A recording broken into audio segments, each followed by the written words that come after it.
Jordan, thank you so much for the time. How you doing today? Doing great, doing great. Appreciate you having me. Absolutely. So the NFL career is officially over with. Man, you played for a long time, and congratulations on that. And you're at least a part-time resident of Austin, Texas once again. How does it feel to get to reestablish your roots in Austin, Jordan? Full-time resident. Excuse me. Austin is home, man. It feels good. Part of the NFL life is just the chaos and constant moving and living basically a double life of in-season home and off-season home. We've always had Austin as our off-season home, and now the fact that we get to settle back in and enjoy the city. This is the first fall I've had back in Austin since I graduated, so it's been good. Excellent. And how many kids do y'all have at this point? Three kids, two boys and a girl, and they are rolling sports and all this stuff. So it's never a dull moment in our house. What are the ages? Yeah, I got a 7, a 6, and a 3-year-old. Two boys are the oldest ones, and the girl's the youngest. Yeah. Damn, you're in the thick of it right now. Then I've got an 11 and 9-year-old, and they're finally starting to get to that point where things are feeling somewhat regular again. But those are fun ages too, though. I mean, Yeah, they're starting to get into sports, and there's still obviously a big reliance on mom and dad, and they're still very much these innocent little beings that you remember from their very first day on Earth, right? yeah, it's fun, and I'm the pitcher for my son's AU coaches pitch team. I'm the defensive coordinator for our flag football team. Like this is what I envisioned retirement looking like. So it's great. So wait a second, are you throwing any Matt Patricia level confusion at the opposing offense by showing one thing and doing something completely different against the opposing group of 7-year-olds?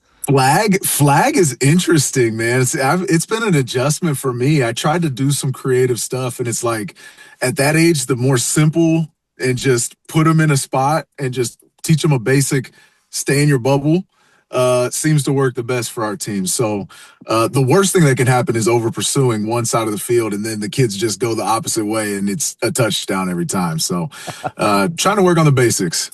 The biggest, strongest kid is still scoring most of the touchdowns game to It's game as it's well. the fastest kid who can get outside of the defense. That's how it works. Exactly. So we're talking today in part to help raise awareness here in Austin about a foundation that you've had going on for a little while now, but there's more focus being put into the Austin area since you are now once again a full-time resident of our great city. That would be True Strength Ability Awareness, the foundation. You host something called True Strength Nights at local schools. So let's start with the beginnings for this foundation. Where did this come from, and why is this a cause that's so important to you, Jordan? Yeah, man.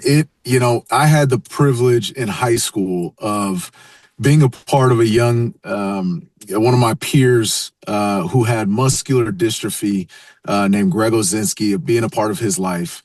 And when I started this journey, I got asked. I was the number one linebacker in the country. I got asked. I said they said, "Hey, can you just come spend study hall with Greg?" And I'm thinking, yeah, absolutely. I'll go spend time with this kid in the special needs program and try to make a difference in his life. And little did I know he was going to be the one making a difference in my life.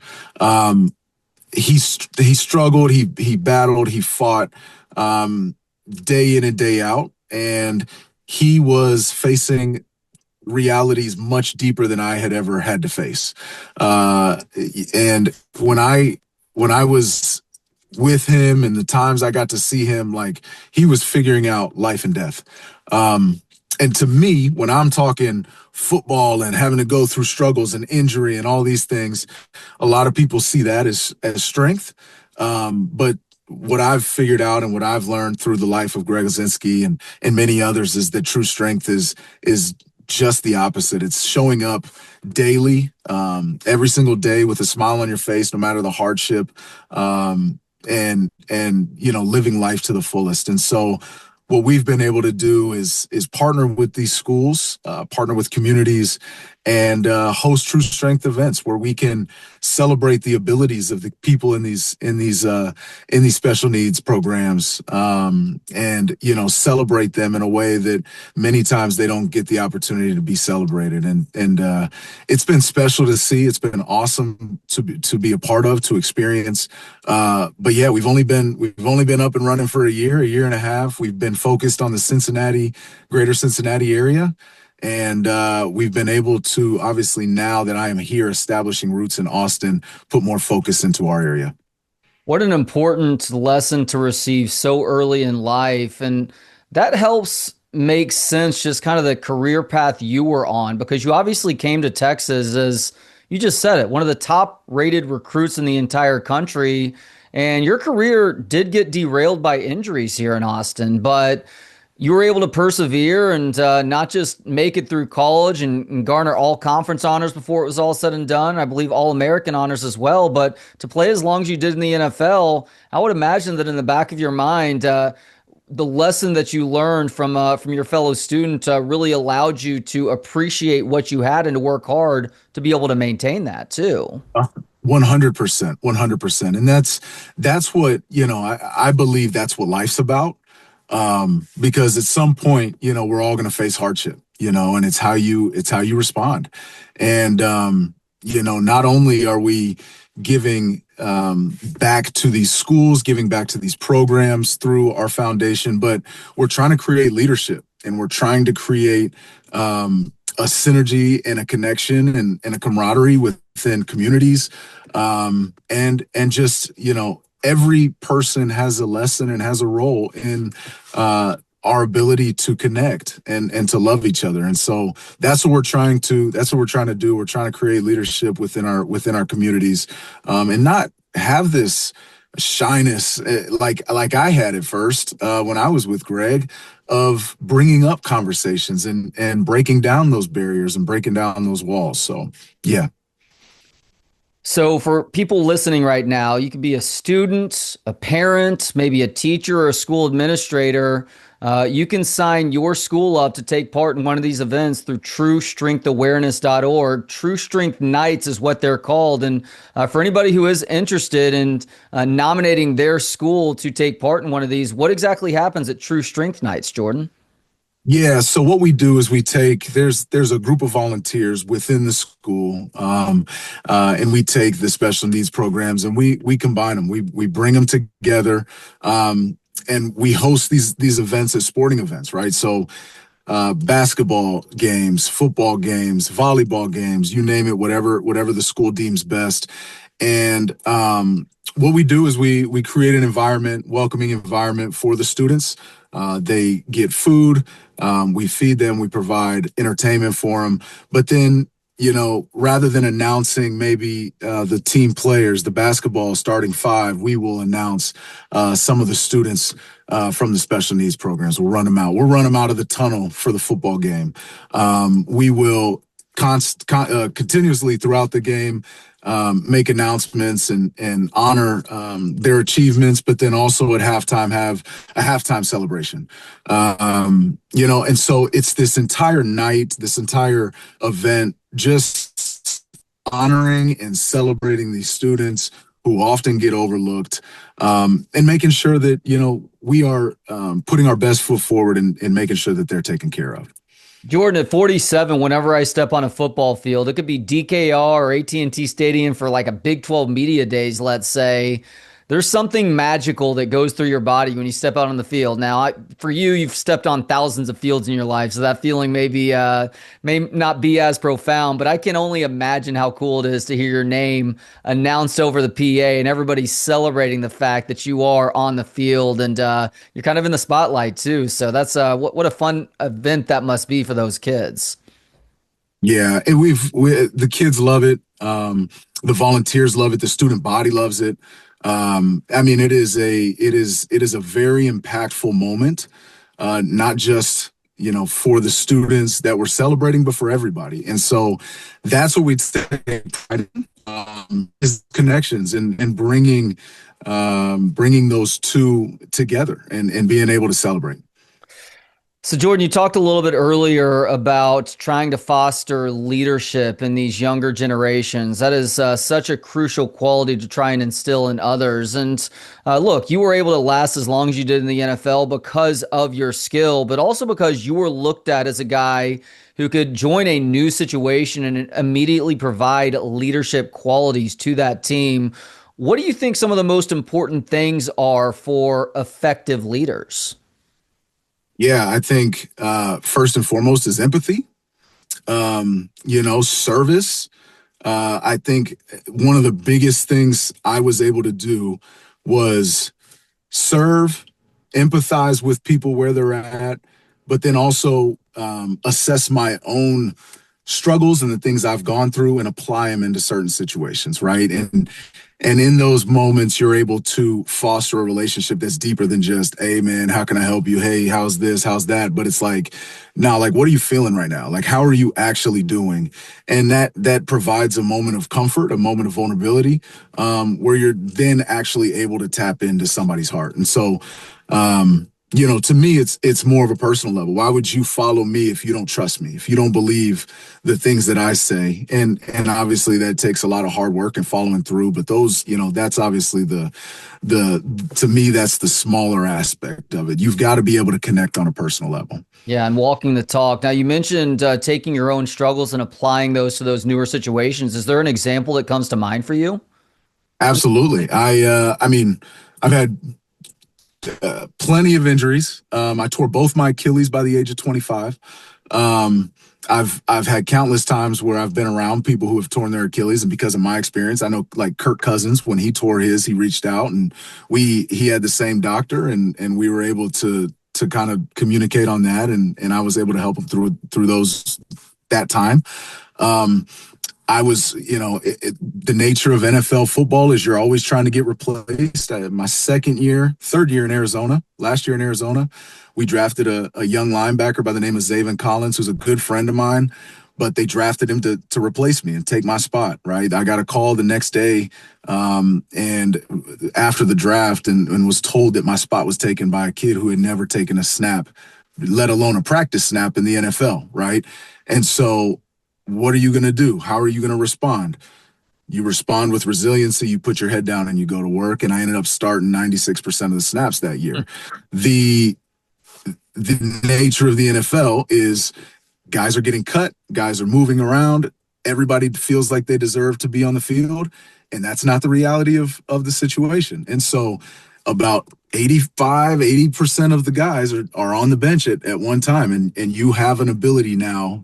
I've been able to use that moment and have the ability now to speak into them, to lead, and to be able to connect. So yeah, many different ways and avenues, but it's leadership is a constant, ebb and flow, and always being willing to be open.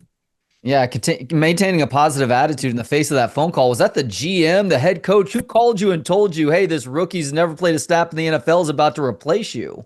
That's the GM. That is the GM getting a call the day after the draft saying, sorry, man, your spot's been took. He's our day No, one that starter. that's crazy. We're in this era where everybody preaches meritocracy. To receive a phone call like that after you had already done so much, it's just that's silly. But again, to your credit, you took that as that motivation. It's that Michael Jordan mentality where, look, sometimes Michael Jordan made it up in his head. You didn't need to make anything up. You had that motivation right there over the phone to say, you know what, I'm going to prove this wrong right now, and you did. Kudos, man. I appreciate that. But that's the story that you can tell, and it's part of your testimony, and that's how you are able to relate and to empathize with people. Did you tore both of your Achilles by the time you were 25? You tore both of your Achilles before it was apparently cool to tear your Achilles. There's a lot of conversation going on right now with regards I to know. what do you think it is? Because it's not like it's just in football. I hear guys talking about these new playing surfaces being a problem, and maybe it's part of the problem, but we're seeing it in a variety of different sports: basketball, baseball. You're seeing it. I don't know about hockey necessarily, but you're pretty much seeing it in sports where you plant and have to push off. And so, do you have any Yeah. theories as to why we're seeing so many more Achilles injuries? I know mine was, I believe it was a combination. I was on both of my Achilles dealing with another injury. Um, And I think it was affecting my gait, but then I also believe cleats and playing surface. Hmm. So the shoes you wear, the playing surface, and I again, like I said, I was dealing with something. Mine wasn't just pop out of the blue. It just kind of it was this culmination of things. But for sure, I mean, I always felt better as especially as I got older. The moment I stepped on turf, artificial turf, it was like my knees, my joints, my back, everything felt it. But the moment if I play on natural grass, like now my body just felt 10 times better. So there needs to be, it's $1 billion industry. There needs to be some level of accountability on the playing service for sure. Completely agree with that. And Yeah. similarly, or it's maybe a little bit of apples and oranges, but speaking of accountability, it's good that we're seeing these college athletes finally compensated, especially in these billion-dollar businesses, that they're receiving a little bit more of what a lot of us feel like is deserved, especially because a lot of these guys are maxing out their earnings potential at the college Yeah. level. And yes, they are working a full-time job while they're also responsible for going to school too. And thinking back to your career at Texas, you were here for, was it 6 years or was it five? 5. Okay, so you were here for 5 years. That included the end of the Mack Brown era and the start of the Charlie Strong era. So I've heard about this from pretty much every avenue except the player's perspective, the guys who were on the team at that time. What was it like, the banquet that has been referred to as the Red Banquet over the years, where there was supposed to be a change of the guard, and Mack Brown all of a sudden was going from a guy getting replaced by Nick Saban to a guy who was at the banquet proudly talking about how he was going to be returning next year? Was that chaos for you guys too? Because I know the fan base completely melted down that night. Man, yeah, what an interesting question. I haven't thought back to that moment in a long time. Um, I do remember the anticipation of that night being thinking that Mac was it was going to be his moment of saying goodbye and whatnot. And I remember him getting up on stage and saying, "I'm not going anywhere." Right, and it was, and then what? I don't even know how much long later it was announced he was gone. It's a very, very interesting to put myself back in those times. But yeah, what an experience. My collegiate experience, very interesting. Mack Brown, right? We had I think I had 4 different defensive coordinators between my 5 years, 4 Was it linebacker 2010 to coaches, 2014? Is that when you played? 14, 15, yeah. Yeah. Um, and so yeah, it was a lot of turnover, a lot of unanticipated turnover, right? Yeah. When I got there, Will Muschamp was the head coach in waiting. Yep. Coming off the national championship, Garrett Gilbert ready to go. It was like AP top 3, I think we were top 3 defense in the league, and then we miss a bowl game, and it was like, what just happened? Not to bring up too many bad memories, Jordan, I do want to talk about the current team. Steve Sarkisian has things going in the right direction. I mean, the culture is on point. Since you are now once again a full-time Austin resident, are you finding yourself around the program once again? And if so, or maybe even if not, what are your impressions of how you see things looking on the defensive side of the ball, linebacker and otherwise? Yeah, I haven't been back too much actually, which it's only been a few months, obviously, but I definitely want to get back within the program. But I'm excited. It's fun watching good defense. I'll tell you Yeah. what, especially with some of the teams that we have to play. I mean, it is fun watching good defense, and the linebacker play. Anthony Hill's a monster. His ability to pass rush, his ability to tackle in space. I mean, he's playing at an extremely high level. It's the offensive side will handle itself, but when you have good defense, you're going to be in every game. And that to me is where our team is solidified and is going to make our team as competitive as possible this year. Love that. All right, last thing now, Jordan. I do really appreciate the time today. We started this conversation by talking about the True Strength Ability Awareness Foundation. true strength nights or something that happen at schools all across the area. People who are interested right now, you can be a student, a parent, a teacher, maybe even an administrator. Nominate your school through truestrengthawareness.org. Tell people one more time what the True Strength Ability Awareness Foundation is all about.